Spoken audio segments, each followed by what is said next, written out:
Did you know we have covered the following amazing destinations in Ethiopia through our travel show Ethiopics Traveler, and you can watch them on our YouTube channel with the following link.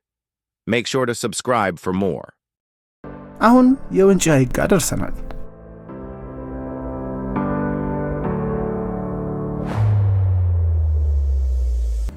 ዛሬ የምንገኘው ከአዲስ አበባ 230 ኪሎ ሜትር ርቀት ላይ የምትገኘው አንጋፋው የአዋሽ ብሔራዊ ፓርክ ውስጥ ነው። ተመልካቾቻችን ኢትዮፒክስ ነው ፕሮግራሙ። እኔ አዘጋጅና አቅራቢያችሁ ረታ አለሙ ነኝ።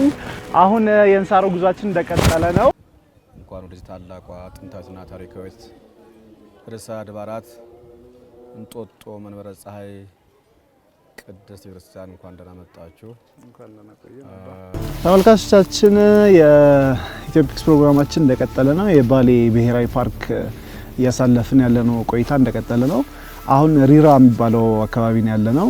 ዛሬ እዚህ ካምፕ አድርገን ነው ካምፕ ሳይቱ ላይ ነው ያለነው። አሁን ጠዋት 1 ሰዓት ነው ገና ከእንቅልፋችን እየተነሳን ነው።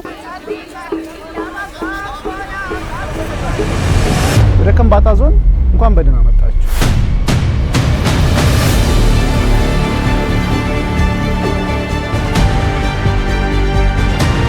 ተመልካቾቻችን ፕሮግራም ኢትዮፒክስ ነው። የወንዶ ገነት ቆይታችን እንደቀጠለ ነው።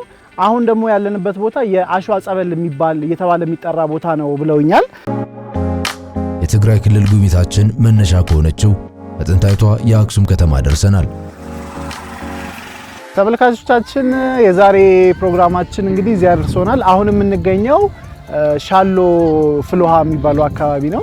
ተመልካቾቻችን ፕሮግራም ኢትዮፒክስ ነው። አሁን ዛሬ የምንገኘው በባሌ ናሽናል ፓርክ ውስጥ ነው።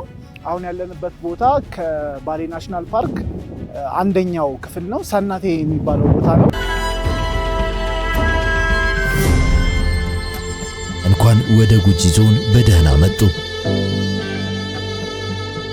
አሁን በጨበራ ቀበሌ ውስጥ በጨበራ ጩርጩራ ብሔራዊ ፓርክ መግቢያ ላይ እንገኛለን። እኛም በዚሁ ፓርክ ውስጥ ጉብኝታችንን ጀምረናል። የዛሬ ኢትዮፒክስ ጉዟችን ወደ ሰማናቸው ታሪኮችንና አስገራሚ ተፈጥሮ ወደሚገኝበት ወደ ሱባ መናገሻ ፓርክ ነው። የሰቃ ፏፏቴ በሰቃ ጨቆርሳ ዞን ውስጥ ከጅማ ከተማ 24 ኪሎ ሜትር ርቀት ላይ ይገኛል።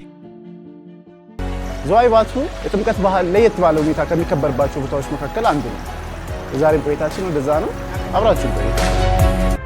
ተመልካቾቻችን እንግዲህ አሁን የወፎች ደሴት ያለው ቦታ ላይ ደርሰናል።